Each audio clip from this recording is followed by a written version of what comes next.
so long. We've been waiting for this time to begin. We ain't getting any.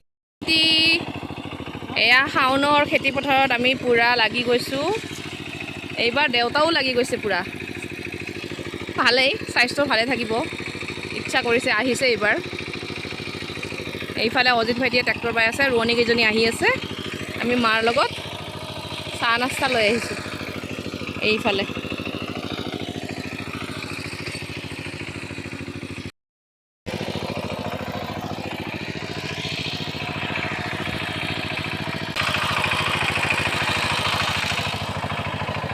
এইজনী টিকলি ন,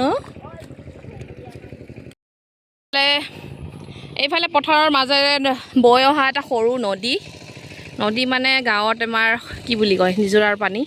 এইফালে পাহাৰৰ মানে নিজৰা আছে, সেইফালে ৱাটাৰফল স্মলকৈ। ইমান ধুনীয়া পৰিৱেশ চাওকচোন। এইবোৰ ৰোৱা হৈ গ'ল, এইবোৰ চাগে যোৱাকালি লগাইছে। আকৌ এইফালে আমাৰ ৰোৱনী কেইজনী এতিয়ালৈকে আহি পোৱা নাই। দেউতা ভাইটি কেইজনক চাব আহিছিলে, আহোঁতে দেউতাও লাগি দিলে। দেউতাৰ হেবিট নাই বেচেৰা, কিন্তু চাই থাকিব নোৱাৰে। টুক টাক কিবা কিবি কৰি থাকে। লিখা পঢ়া কৰা মানুহ আৰু এইবোৰ ক'ত হেবিট আছে, তথাপিও ট্ৰাই কৰিছে। একো নাই, কাম অৱহেলা কৰিব নালাগে হেনো। স্বাস্থ্য ভালে থাকিব, যিমান কাম কৰিব সিমানে নিজৰ স্বাস্থ্য ভালে থাকিব। আপোনালোকক ৰোৱনী কেইজনী আহিলে দেখাই আছোঁ। আৰু আমাৰ পূৰা ছামাৰ ভেকেশ্যনটো খেতি পথাৰত কেনেকৈ আমি ইউটিলাইজ কৰোঁ, পূৰা আপোনালোকক ফুল ভ্লগটো আপোনালোকৰ লগত শ্বেয়াৰ কৰিম। সেইফালে এখন গাঁও, বহু মানুহ আছে, পূৰা ৰাস্তা ধুনীয়া। সেইফালে আকৌ সেইয়া ৱাল দিয়া ঘৰটো আমাৰ গুৱাহাটীতে থাকে খুৰাহঁত। ইয়াতে মানে ফাৰ্ম হাউচ টাইপ কেতিয়াবা আহে আৰু। সেয়া ৱাল দিয়া আছে ঘৰটো যে খুৰাহঁতৰ ঘৰ। এইটো গাঁৱৰ পুৰণা আইতা ককাহঁতৰ। তেখেতসকলেও আহি থাকে, ছামাৰ ভেকেশ্যন বি আহিছে চাগে সিহঁতেও। তো ব'লক আকৌ দেখাই আছোঁ।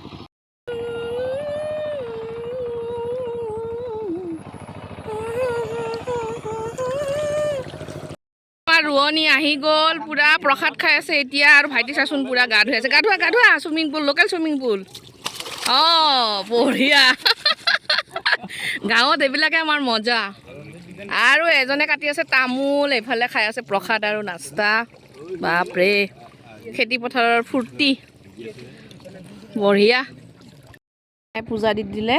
এইফালে আহিছে আমাৰ ৰোৱনী, লাগি গৈছে পূৰা। আকৌ সেইফালে হাল বাই আছে। এতিয়া মই যাওঁ ঘৰলৈ, লাঞ্চৰ ৰেডি কৰোঁগৈ। ভণ্টি ৰেডি কৰি আছে, চাওঁ কি পাৰোঁ হেল্প কৰোঁগৈ ন। অঁ মাইনা, আমাৰ খেতি পথাৰত যাওঁতেই এয়া হালবাৰী, এইখন গছৰ পূৰা ইমান ধুনীয়া। সেইফালে ৰোৱনী ৰোৱা পতি আছে। মই মানে ৰোৱনীক চাহ দি আহিলোঁ, ভিডিঅ' কৰিবলৈ পাহৰি গ'লোঁ। সেয়া চাওকচোন, ইমান ধুনীয়া এটা পৰিৱেশ এইখিনিত। ফটো চটো তুলিলে ইমান ধুনীয়া লাগে নহয়। এতিয়া ঘৰত গৈ আছোঁ মই ৰোৱনীৰ কাৰণে ভাত আনিবলৈ।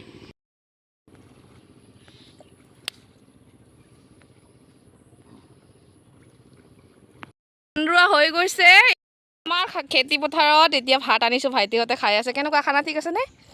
বা লাজতে দেখোন নামাতেই। আৰু এইফালে সেইফালে আমাৰ খেতি পথাৰ। কলৰ পাতত মোৰ থালি, ডাল ল'ব আছে, মজা আৰু খাম। ৰাইজ কেনেকুৱা খানা, ঠিক আছিল নে? মুখৰ মাতেই নাই দেখোন।